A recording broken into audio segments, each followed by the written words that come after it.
Hello students, good morning everyone. Previous lecture में अपन ने culture के बारे में पढ़ा था। कल्चर मीन्स क्या होता है। देखो, कल्चर जो है मेन पार्ट है इन्वायरमेंट का। मतलब कि पर्सन जो है वो भी एक इंसान भी एक पर्यावरण का ही संसाधन है। एक अच्छा पर्सन एक अच्छे अपने देश के लिए, अपने राष्ट्र के लिए एक अच्छा संसाधन होता है। ठीक है। और उसके द्वारा जो बनाई जाती है संस्कृति, जो रीति रिवाज बनाए जाते हैं, जो लॉ कस्टम मोरल्स बनाए जाते हैं, और जिसमें नॉलेज होता है, कुछ बिलीव्स होते हैं, कुछ कलाएं होती हैं, कुछ आर्ट्स होते हैं। ठीक है। तो ये सारी चीज़ों का समावेश होता है इसके अंदर। और जो भी क्वालिटीज़ होती है और हैबिट्स होती है उनका भी इनके अंदर समावेश होता है। ठीक है। मनुष्य समाज का सदस्य होने के नाते ये कल्चर जो है वो प्राप्त करता है, संस्कृति को प्राप्त करता है। ठीक है। एक पर्सन जन्म से अपने कोई भी चीज जो संस्कृति है वो जन्म से लेकर के नहीं आता है, धीरे धीरे उसे एक समाज के सदस्य होने के नाते वो सारी चीजें उसको नॉलेज में आती है और सारी धीरे धीरे वो सीखता है कल्चर के बारे में। ठीक है। कि अपने यहाँ कैसा कैसा बोला जाता है, कैसा खाया जाता है, कैसे रहा जाता है, कैसा अपना रहन सहन है। ठीक है। कैसे अपने धर्म को अपने को पालन करना चाहिए, ये सारे रूल्स रेगुलेशंस जो है वो फॉलो करते हैं। हर एक हर एक मतलब कि कम्युनिटी में, हर एक समुदाय में अपना अपना कल्चर अलग अलग होता है। हिंदू समुदाय है तो उनका कल्चर अलग है, मुस्लिम समुदाय है तो उसका कल्चर अलग है, सिख समुदाय है तो उनका कल्चर अलग है। ठीक है। सबका अपना अपना कल्चर होता है। तो कल्चर के बारे में अपन ने ये पढ़ा था, इनके कैरेक्टरिस्टिक्स पढ़े थे। कंपोनेंट्स होते हैं भौतिक और अभौतिक। भौतिक जिन्हें जो वस्तुएं अपन देख सकते हैं वो भौतिक संस्कृति में आते हैं। अभौतिक जिन्हें अपन नहीं देख सकते, जैसे सामाजिक मूल्य, भाषा, आदर्श, परंपराएं, ये सारी चीजें जो अपन नहीं देख सकते हैं। ठीक है। ये अभौतिक संस्कृति कहलाती है। नेक्स्ट इसके जो स्ट्रक्चरल कंपोनेंट्स हैं, कल्चरल ट्रेड्स मतलब कि वो तत्व जो संस्कृति को बनाते हैं। ठीक है। वो तत्व जो संस्कृति को बनाते हैं, जैसे भाषा हो गया, अपना भाषा हो गई, फिजिकल जो है एलिमेंट्स हो गए, है ना, और सामाजिक तंत्र, सोशल जो सिस्टम होता है, ये सारी चीज़ें सामाजिक तत्व के अंदर आती हैं। और ये सामाजिक तत्व जो है यूनिट होते हैं, एक इकाई होते हैं जो कि कल्चर का निर्माण करते हैं। ठीक है। ये संरचनात्मक घटक है, मतलब कि किस तरह से संस्कृति बनी होती है वही संरचनात्मक घटक कहलाते हैं। तो फर्स्ट इसमें कल्चरल ट्रेड आता है।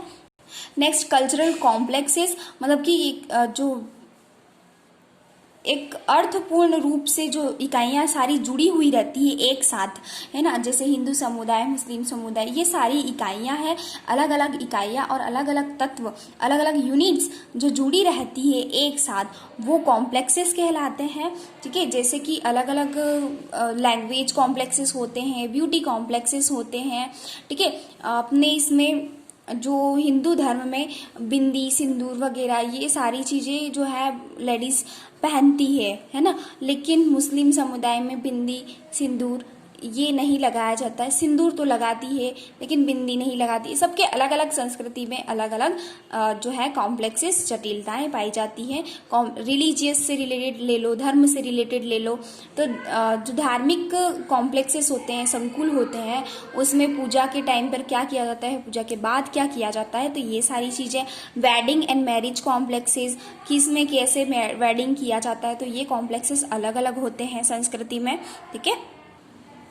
नेक्स्ट पैटर्न, जो अलग अलग कल्चर के अलग अलग पैटर्न्स होते हैं, है ना, जैसे कि अपने भारतीय समाज में देख लीजिए, जो है संकुल पैटर्न, प्रतिमान जो होता है, ये आध्यात्म, संयुक्त परिवार, जाति व्यवस्था, ग्रामीण जीवन, ये सारे अपने भारतीय समाज में पाए जाते हैं संकुल। ठीक है। कॉम्प्लेक्सेस, ये सारे कॉम्प्लेक्सेस अपने भारतीय समाज में, इंडियन सोसाइटी में पाए जाते हैं। और इन्हीं सारे संकुलों को ही, कॉम्प्लेक्सेस को एक पैटर्न कहा जाता है। ठीक है, व्यवस्थित रूप से इसे मिला करके ही एक पैटर्न कहा जाता है। तो ये अपना कल्चर है। कल्चर लेग, जो अपने कल्चर जो है वो पीछे रह जाता है, मतलब कि भौतिक और अभौतिक, मतलब कि भौतिक चीज़ों में परिवर्तन के लिए जो भी अभौतिक चीज़ें हैं वो पीछे रह जाती है। अपनी परंपराएं, अपनी जो भी वैल्यूज़ हैं, बिलीव्स हैं, वो सारी इमोशनल अटैचमेंट, ये सारी चीज़ें जो है पीछे रह जाती है, तो उसे कल्चरल लैग कहते हैं। और उन चीज़ों को ना मानते हुए भी, अपने को छोड़ते हुए भी अपने को सारी चीज़ें जो है वो छोड़ना पड़ती हैं, है ना, बदलना पड़ता है, क्योंकि भौतिक चीज़ें बदल रही है, फिजिकल सारी चीज़ें बदल रही है, जैसे टीवी, मोबाइल, फ्रिज, ये सारी चीज़ें नई नई आई हैं, तो अपने को अपने कल्चर में भी चेंज करना होता है। ठीक है, परिवर्तन ही जीवन का नियम है। अगर अच्छी लाइफ आपको जीना है तो चेंजेस आएंगे। जैसे जैसे फिजिकल चीज़ों में चेंजेस आते हैं तो आपको अपने अभौतिक चीज़ों में भी परिवर्तन करना होता है। ठीक है, ये परिवर्तन ही संसार का नियम है। तो ये है कल्चर लेग, जो अपने पीछे रह जाते हैं कल्चर लेग, वो इसमें आते हैं। चेंज इन कल्चर, अगर संस्कृति में कोई चेंज होगा, अपने कल्चर में चेंज होगा, तो अपने सामाजिक जीवन में भी चेंज होता है, अपने सोशल लाइफ में भी चेंजेस होते हैं। ठीक है, तो ये तो था अपना कल्चर के बारे में। नेक्स्ट अपना है यूनिट 6 अर्थव्यवस्था। अर्थव्यवस्था के बारे में अपन पढ़ेंगे यूनिट 6 में। इस आपका सबसे मतलब चैप्टर है, या यूनिट आपकी लास्ट है सोशियोलॉजी में। इसके बाद आपके कोई यूनिट नहीं है। इसमें 3 चैप्टर हैं, 3 या 4 चैप्टर हैं। भारत के संसाधन, पॉपुलेशन एक्सप्लोजन, ये सारी थोड़ी बहुत यूनिट है इसमें, 3-4 चैप्टर है, सॉरी। तो वो अपन इसमें डिस्कस करेंगे। तो चैप्टर 14 है आपका भारत के संसाधन, रिसोर्सेस ऑफ इंडिया। इंडिया के क्या क्या रिसोर्सेस होते हैं। ठीक है, तो संसाधन वे चीज़ें हैं, अपन में जनरल नॉलेज के बारे में बात बता देती हूँ आपको। संसाधन वो चीज़ें हैं जो मानव की आवश्यकताओं को, उनकी जो भी नीड्स होती है, जो भी रिक्वायरमेंट होती है, वो पूरी करते हैं। तो वो चीज़ें क्या कहलाते हैं? संसाधन, रिसोर्सेज कहलाते हैं। अब अपने यहाँ रिसोर्सेज क्या क्या है?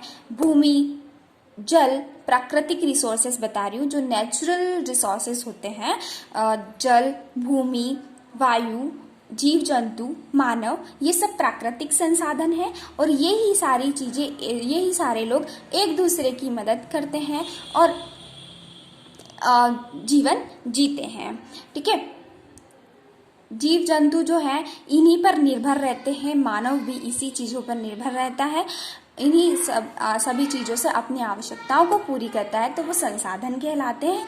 ठीक है, अब अपन इंट्रोडक्शन पढ़ेंगे। जल, भूमि, जीव जंतु, मानव सभी मिलकर पर्यावरण बनाते हैं। पर्यावरण में पाए जाने वाले समस्त आधारभूत साधनों का उपयोग सभी जीव करते हैं। देखिए, जल, भूमि, जीव, मानव, ये सभी लोग क्या है? एक इन्वायरमेंट को बनाते हैं, और इन्वायरमेंट में पाए जाने वाले समस्त आधारभूत साधनों, जो भी बेसिक रिसोर्सेस होते हैं, जो भी बेसिक साधन हैं, सोर्सेज हैं, उनका उपयोग सभी जीव करते हैं। ठीक है, सभी जीव जो है इन साधनों का उपयोग करते हैं। ठीक है, इन साधनों से मानव की भौतिक, आर्थिक, सांस्कृतिक आवश्यकताओं की पूर्ति होती है। ये सभी संसाधन कहलाते हैं। देखिए, पहले के ज़माने में लोग क्या करते थे, जो अपने से भी पहले के लोग प्रकृति का उपयोग करके और अपना जीवन जीते थे। पेड़ पौधे वगैरह, पत्तियां वगैरह खा करके और प्रकृति का उपयोग करके और पेड़ पौधे उगाना, ये सारी चीज़ें करके उन्होंने जीवन जिया है। लेकिन अब जो है समय के साथ बहुत बदलाव आए हैं, तो उसकी वजह से मनुष्य ने अपने बहुत सारे रिसोर्सेज जो हैं अपने माइंड से बनाए हैं, प्रकृति का उपयोग करके। ठीक है, तो बहुत सारी चीज़ें, जैसे कि आप ले लो पवन ऊर्जा, सौर ऊर्जा, है ना, ये सारी चीज़ें जो लोग बनाते हैं अपने माइंड से। बहुत सारी चीज़ें जैसे कि आपने देखा होगा पवन चक्की वगैरह लगी रहती है, तो ये सारे चीज़ें जो बिजली के लिए लोग करते हैं, है ना, पवन ऊर्जा। और ये क्यों लगाई जाती है? पवन चक्की क्यों लगाई जाती है? क्योंकि उससे क्या होता है कि बिजली अपने को मिलती है, ठीक है। यांत्रिक ऊर्जा से जो वायु ऊर्जा होती है उससे पवन ऊर्जा होती है, उससे विद्युत ऊर्जा का निर्माण किया जाता है। तो यही सारी चीज़ें जो है प्रकृति का यूज़ करके और अपने लिए अपनी आवश्यकताओं की पूर्ति की जाती है। तो माइंड जो है पर्सन का, मनुष्यों का माइंड इतना डाइवर्ट हो चुका है, मतलब इतना ज़्यादा एडवांस हो चुका है कि बहुत अच्छी चीज़ों, अच्छे रिसोर्सेज को बनाने लगा है, ठीक है। एक अच्छा मनुष्य भी एक अच्छा संसाधन होता है एक राष्ट्र के लिए, एक देश के लिए, ठीक है। क्योंकि अच्छा माइंड उसका चलेगा तो वो अच्छे रिसोर्सेज को क्या करेगा, डेवलप करता है। तो इसलिए एक देश के लिए भी एक अच्छा मनुष्य एक अच्छा संसाधन होता है। इन साधनों से मानव की आर्थिक, भौतिक, आर्थिक एवं सांस्कृतिक आवश्यकताओं की पूर्ति होती है। भौतिक मतलब फिजिकल, इकोनॉमिकल एंड कल्चरल, ये सारी जो नीड्स हैं वो पूरी होती है, फुलफिल होती है। और ये सभी रिसोर्सेज कहलाते हैं, संसाधन कहलाते हैं। रिसोर्सेज वे आवश्यक सोर्स हैं जो मानव सहित सभी जीव जंतुओं के रहने एवं वृद्धि करने के लिए जरूरी हैं। एक देश के प्राकृतिक संसाधन उस देश की धन संपदा या संस्कृति का निर्धारण करती है। जैसे रिसोर्सेज जो होते हैं वो बहुत ज़्यादा आवश्यक सोर्स होता है ना। संसाधन एक स्रोत होता है, एक आवश्यक स्रोत होता है जो कि मानव सहित सभी जीव जंतुओं को जीवित रहने एवं वृद्धि करने के लिए जरूरी है। देखिए, मनुष्य अपने दिमाग का यूज़ करके, अपना माइंड का यूज़ करके और इन सारी चीज़ों का जो है क्या करता है, डेवलपमेंट करता है, नए नए रिसोर्सेज बनाता है, जिससे उसकी जीवित रहने के लिए जो है डेवलपमेंट होता है। एक देश के लिए प्राकृतिक संसाधन जो भी, जैसे जल, वायु, ये सारी चीज़ें हर एक देश को नीड होती है, और वही चीज़ें उसके लिए धन संपदा मतलब कि वेल्थ और स्टेटस का निर्धारण करता है, ठीक है। जिसके पास ये सारे रिसोर्सेस अवेलेबल होते हैं, ठीक है, जिसके पास ये सारे रिसोर्सेज जल, वायु, मृदा, ये सारी चीज़ें अवेलेबल होती है, तो वो एक स्थिति और वेल्थ, धन संपदा का निर्धारण करती है, ठीक है। देश के प्राकृतिक संसाधनों के प्रबंधन हेतु एक राष्ट्रीय स्तरीय agency NNRMS national natural resources management system की स्थापना वर्ष 1983 में किया गया। देखो, अपने जो भी नेचुरल रिसोर्सेज हैं उनके लिए, उनके मैनेजमेंट के लिए, प्रबंधन मीन्स मैनेजमेंट, उनके मैनेजमेंट के लिए राष्ट्रीय स्तरीय एजेंसी मतलब कि नेशनल लेवल एजेंसी का निर्माण किया गया, डेवलप किया गया। वो एजेंसी कौन सी है? NNRMS means national natural resources management system. इसकी स्थापना 1983 में हुई, मतलब कि 1983 में की गई थी। इसे योजना आयोग, भारत सरकार एवं अंतरिक्ष विभाग का सहयोग प्राप्त है। ये जो एजेंसी है इसे भारत सरकार और अंतरिक्ष विभाग जो है उनका सहयोग जो है मिलता है इनको, ठीक है। और ये सारे जो सब मिलकर के नेचुरल जो प्राकृतिक सारी चीज़ें होती हैं उनको क्या करती हैं, उनको उनका मैनेजमेंट करती है, उन रिसोर्सेज का मैनेजमेंट करती है, ठीक है। जैसे आप देख रहे होंगे कि अभी बहुत सारी गांव में वगैरह खेतों में क्या लगा रहे हैं, पवन चक्कियां लगा रहे हैं। क्यों लगा रहे हैं?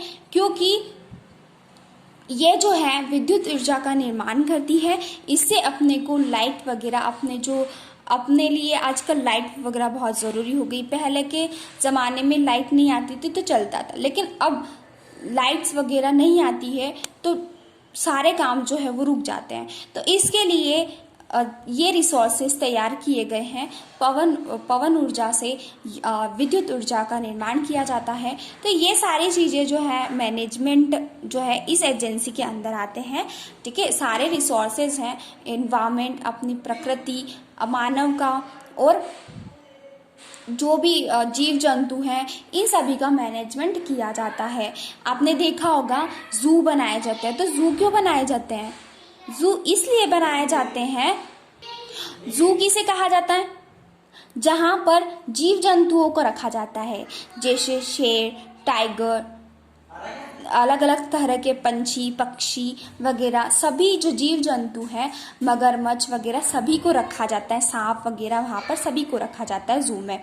ठीक है, तो क्यों रखा जाता है? क्योंकि वो प्रकृति के संसाधन हैं और उनको संभाल करके रखना अपनी जिम्मेदारी है। ठीक है, तो ये सारे मैनेजमेंट कौन करता है? NNRMS, मतलब कि national natural resources management system. ये सारी चीज़ें जो प्रकृति की सारी चीज़ों को मैनेज करके रखती है। ठीक है, क्लासिफिकेशन ऑफ रिसोर्सेज, संसाधन के बारे में आपने क्लास 10th में भी पढ़ा है। क्लास 10th में भी आप ये संसाधन के बारे में पढ़ते हैं साइंस में। क्लासिफिकेशन ऑफ रिसोर्सेज, संसाधन को दो भागों में क्लासिफाइड किया गया है। 2 टाइप की होती है, बेसिस ऑफ कंटिन्यूटी, मतलब कि निरंतरता के आधार पर, और on the basis of origin, मतलब कि उत्पत्ति के आधार पर। ठीक है, 2 प्रकार के होते हैं रिसोर्सेज। तो कंटिन्यूटी मीन्स निरंतरता के आधार पर। प्राकृतिक संसाधन जो नेचुरल रिसोर्सेज होते हैं वो 2 टाइप के होते हैं, अक्षय संसाधन और क्षय संसाधन। अक्षय और क्षय संसाधन। अक्षय में पवन ऊर्जा, अक्षय संसाधन में वो संसाधन आते हैं, वो रिसोर्सेस आते हैं जो कि अगर इनका कितना भी यूज कर लिया जाए लेकिन वो खत्म नहीं होते हैं। जैसे कि पवन ऊर्जा, अपन हवा का कितना भी यूज करते हैं लेकिन वो खत्म नहीं होती है। सूर्य की ऊर्जा वो भी खत्म नहीं होती है। वर्षा मतलब कि रेन, ये भी कभी खत्म नहीं होती है। ठीक है, तो ये ऐसे रिसोर्सेज हैं जिनका कितना भी यूज किया जाए कभी खत्म नहीं होते हैं। क्षय संसाधन जो है इसमें नवीकरणीय और अनवीकरणीय है। नवीकरणीय वे संसाधन जिनको अपन वापस से पुनः निर्माण कर सकते हैं, रिन्यूएबल कर सकते हैं। अनवीकरणीय संसाधन जिनका वापस से जो है अगर ये खत्म हो जाते हैं तो इनका वापस से निर्माण नहीं किया जा सकता है। ठीक है, और इनका अधिक उपयोग करने पर ये क्या हो जाते हैं? समाप्त हो जाते हैं, और इनका उपयोग करने पर ये कभी समाप्त नहीं होते हैं। तो इसीलिए निरंतरता के आधार पर इसे 2 भागों में बांटा गया है, अक्षय एवं क्षय संसाधन। ठीक है, अक्षय संसाधन को इनएग्जिस्टेबल कहा जाता है और उस संसाधन को एग्जिस्टेबल कहा जाता है। इनएग्जिस्टेबल और एग्जिस्टेबल। ठीक है,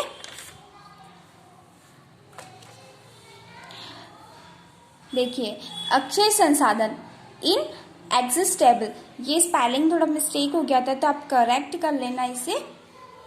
ठीक है, एग्जिस्टेबल लिख लेना। ये वे संसाधन हैं जिनका असीमित मात्रा में पाए जाते हैं। इनका अधिकतम उपयोग करने के बाद भी समाप्त नहीं होते, जैसे पवन ऊर्जा, सौर ऊर्जा, मैंने आपको इसका बारे में बता दिया। अक्षय संसाधन क्या होते हैं? जिनका उपयोग अगर कितना भी करें तो वो समाप्त नहीं होंगे, वो अक्षय संसाधन मतलब एग्जिस्टेबल रिसोर्सेज होते हैं। ठीक है, सॉरी, इनएग्जिस्टेबल रिसोर्सेज होते हैं। और एग्जिस्टेबल रिसोर्सेज वो रिसोर्सेज जिनका सीमित मात्रा में होते हैं और उनका अधिक उपयोग करने पर वो समाप्त हो जाते हैं। इन्हें 2 भागों में बांटा गया है। क्षय संसाधन 2 टाइप के होते हैं, नवीकरणीय और अनवीकरणीय। नवीकरणीय रिन्यूएबल और अनवीकरणीय नॉन रिन्यूएबल। ठीक है, देखिए नवीकरणीय संसाधन ये वे संसाधन हैं, प्रकृति के वे जैविक घटक हैं। इन संसाधनों का उपयोग होने के बाद इनकी वृद्धि व पुनः उत्पादन की क्षमता को नियंत्रित करके इन्हें पुनः प्राप्त किया जा सकता है। नवीकरणीय के नाम से ही पता चल रहा है कि मतलब कि रिन्यूएबल, इनको वापस से जो है पुनः प्राप्त किया जा सकता है, पुनः उत्पन्न किया जा सकता है। जैसे आपने देखा होगा जू में जो है जीव जंतुओं को रखा जाता है, इसमें मेल फीमेल दोनों जनरेशन होती है, जिससे क्या होता है कि जो जीव जंतु है उनकी कभी जो है वो लॉस ना हो, ठीक है। इनका मैनेजमेंट किया जाता है और इन्हें वापस से पुनः प्राप्त किया जाता है, पुनः उत्पन्न किया जा सकता है, ठीक है। पेड़ पौधे वगैरह अपन वापस से लगा सकते हैं जिससे जंगल बन सके, और जंगल बनेगा तो क्या होगा, अपने को अच्छी ऑक्सीजन वगैरह मिलेगी, क्योंकि पेड़ पौधे से ही हमें ऑक्सीजन मिलती है, ठीक है।